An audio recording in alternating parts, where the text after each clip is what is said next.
Today we're going to have a conversation about episode 2 of the Netflix Naomi Osaka documentary, and I maybe have a little bit of a different take on it because I'm Dr. Alicia Granholm, leadership coach and consultant, helping you thrive in your leadership and life. If you missed my recap to episode 1, I'll drop it in the description below so that you can watch that later. So let's look at the 5 parts of episode 2 that really stood out to me, and then I'll share my thoughts about the episode overall. So quote number 1 that I couldn't help but catch my attention was this: off-season was good because it did give me a lot of time to reflect. It just made me think about the importance of everything. So I couldn't help but wonder, when is our off-season? You know, for most professional athletes, there's a clear distinction between on-season and off-season. But for the rest of us that maybe don't have so much of a rhythmic season to our life and our work and our profession, when is our off-season? Because I love what Naomi says about off-season. It gives you time to reflect and really think about everything. And if there's anything that most of us need after the last 16 months, it's an off-season. So when is our off-season? Because just like professional athletes, we all need an off-season. Because I don't believe that we were created to go all out every day, all day, without a break. And yet, so many of us try to live and work at that kind of pace. And the reality is that it's simply not sustainable for our mental health, our physical health, our emotional health, and our spiritual health. So when is our off season? Maybe like me, you have to intentionally incorporate it into your schedule. One thing that I found to be true is that when we don't have margin in our schedules, is that we often start to live life reactionary instead of proactively.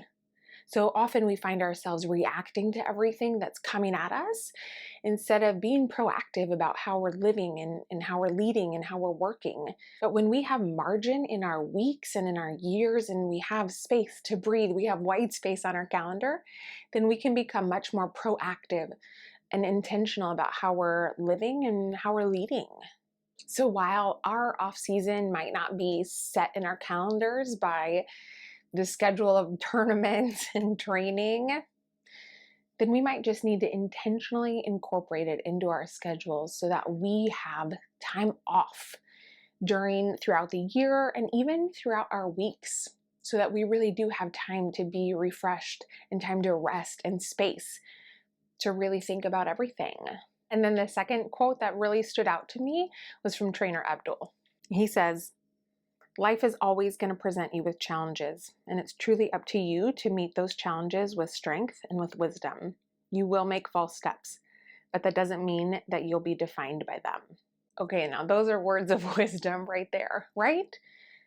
We all face challenges in life, and it's how we face them that defines us.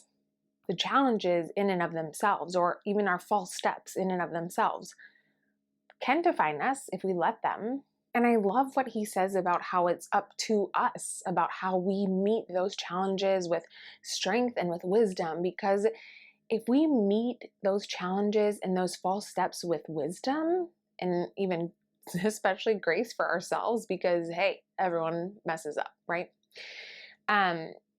It's in those moments of wisdom and how we move forward after making those false steps that can really define us. It doesn't have to be those false steps or those challenges that we face, but in how we face them. Okay, so quote number 3 comes from her new coach. "The problem Naomi had at the end of last year, she forgot who she was, what strengths were making her special. To become again herself on the court, it's very important to speak about that and ask her, who is Naomi Osaka? Who is Naomi Osaka at her best?" Wow. That is so good and so true for any of us when we forget the strengths that make us special. I love that Wim knows that in order for Naomi to return after her loss, she has to be reminded of the strengths that make her unique and make her, her.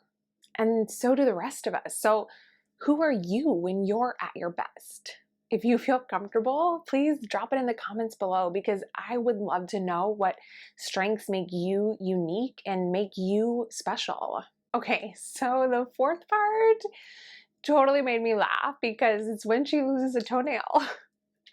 I don't know if you've ever lost a toenail, but when I was training for an Ironman, I did. And I remember thinking, what? My toenail, where did it go? And I know I'm not alone in losing toenails when racing or training for sports. So who else has lost a toenail? Okay, so the fifth quote comes from her 22nd birthday party. And Naomi says this to her mom. Did you think by the time I was 22, I would have done more? Or do you think this is acceptable? This bothers me sometimes. I know there's not supposed to be a timeline on stuff, but I wonder if I'm late. Oh my gosh, you guys, this question, right? Who of us hasn't asked this question? But I wonder if I'm late when we're feeling unsettled. Like there's something more we should have done or are supposed to have done by this time in our lives. Because what she's really asking, what any of us are asking when we're wondering if we're late is this it? Is this all there is to life? Isn't there more than this? Is this what life is really all about? So if you've asked this question, especially of late, I want to encourage you with two things. One, if one of the most successful female athletes in the world right now, who also happens to be a designer, is asking these questions of her own life at 22, know that you are not alone. So many of us ask this question. Am I late? Isn't there something more to life than this? Shouldn't I have done more than this? Most of us ask that question one, if not many times in our life. And two, when any of us is asking this question, it's because at the very core of our being, we want our life to matter. And that's an okay thing to want out of our lives, right?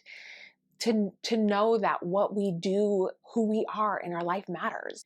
The reality is that you do matter. You, yes, you, no matter what you do for a life or for a living, you matter just as you are. And if you are wondering if there's more to life, then maybe it is an opportunity for you, like Naomi, to discover new and different ways to make a difference in maybe your life or those around you. Or maybe all you do need right now is to be reminded that yes, you matter. So if no one has told you lately, you do, just as you are. Not because of what you do, but because of who you are. So this episode was a bit more somber than episode 1. I felt like, especially when we're seeing Naomi process Kobe Bryant's death and just all the grief really that comes with losing a good friend and mentor in her sport, but just in her life. So I thought it really showed kind of this human side of Naomi, not just as a superstar, tennis player, but as a real person wrestling with loss and grief and meaning and purpose and identity and her gifts and her strengths and just who she is at her core as Naomi Osaka. Episode 2, I really loved it. But what about you? What did you think of the episode? Make sure to share it in the comments below because I'd love to have a conversation about it and hear your thoughts about it as well. If you like this video, go ahead and hit the like button, share it with your friends, and make sure to subscribe to be notified every time I post a new video. I'll see you next time.